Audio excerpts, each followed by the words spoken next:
Shalom, selamat pagi saudara-saudaraku yang dikasihi oleh Tuhan. Bersyukur Allah Tritunggal masih berkenan berbicara menyapa kita dengan firman-Nya di hari ini. Saudara-saudara, tahun 2017 yang lalu, negara kita kedatangan tamu spesial, yaitu Raja Salman, yang adalah Raja Arab Saudi. Mengenai kedatangannya, media Indonesia mewartakan bahwa pihak Indonesia telah menyiapkan 4.000 pengawal. Bahkan untuk memenuhi prosedur standar operasional bagi tamu VVIP, Indonesia menyiapkan sniper atau penembak profesional dengan tujuan agar Raja Salman dan timnya merasa aman dan nyaman pada waktu kunjungan di Indonesia. Saudara-saudara, tak dapat dipungkiri bahwa rasa aman dan nyaman adalah kebutuhan dasar manusia. Seorang akan merasa aman ketika kehidupannya lancar. Saudara-saudara dan saya akan merasa aman ketika kita dalam keadaan sehat, bugar, mampu beraktivitas. Kita akan cenderung merasa aman ketika usaha kita lancar, ada pekerjaan dengan gaji yang tetap, sehingga semua kebutuhan dapat terpenuhi. Dan tentu saja semua hal-hal tersebut akan mengurangi kekhawatiran dan kegalauan kita, bukan? Namun saudara-saudara, masihkah kita merasa aman ketika ada musibah, ada bencana, ada sakit, penyakit, dan penderitaan yang tiba-tiba menyerang kita ataupun keluarga kita? Masihkah kita merasa aman ketika kehilangan pekerjaan, kehilangan orang yang kepadanya kita bergantung secara finansial? Bahkan kehilangan semua yang menjadi tumpuan rasa aman kita. Saudara-saudara, firman Tuhan hari ini hendak mengajar kita untuk bercermin dari kehidupan bangsa Israel. Situasi dan kondisi bangsa Israel dalam konteks kitab Samuel sangatlah tidak aman.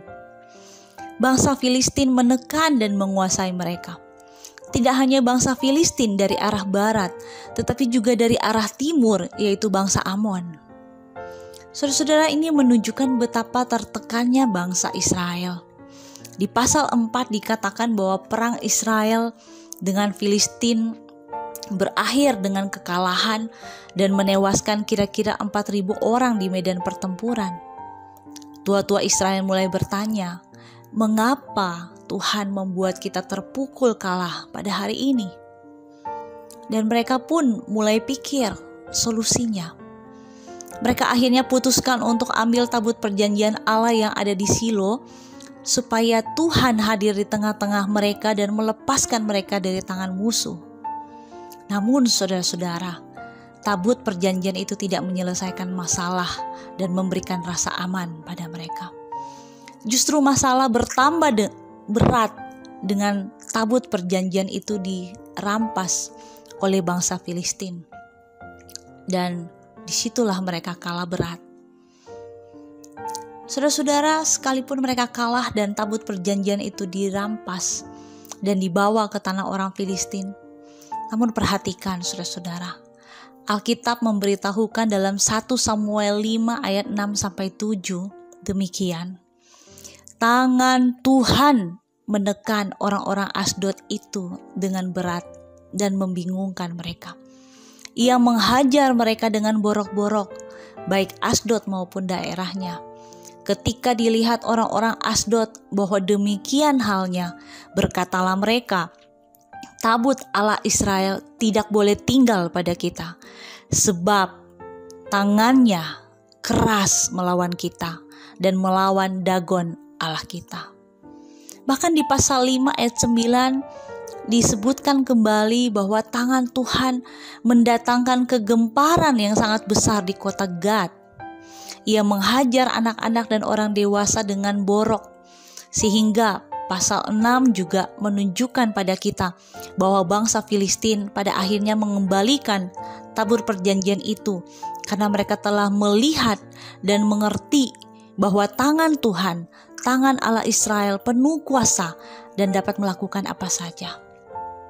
Ironisnya saudara-saudara, kemenangan yang Israel dapatkan hanya dengan bunyi guntur yang hebat dari Tuhan di pasal 7 tidaklah cukup membuat mata hati orang Israel terbuka melihat kehebatan tangan Tuhan yang telah memimpin mereka berperang melebihi raja-raja dari bangsa lain. Saudara-saudara, kadangkala kita seperti bangsa Israel, bukan? Ketika dalam keadaan yang tidak aman, kita tidak mampu melihat tangan Tuhan yang sedang bekerja, menolong dan menyertai kita dalam kondisi yang tak berdaya sekalipun. Saudara-saudara, keadaan hidup kita mungkin tidak akan pernah aman sampai kita bertemu dengan Tuhan.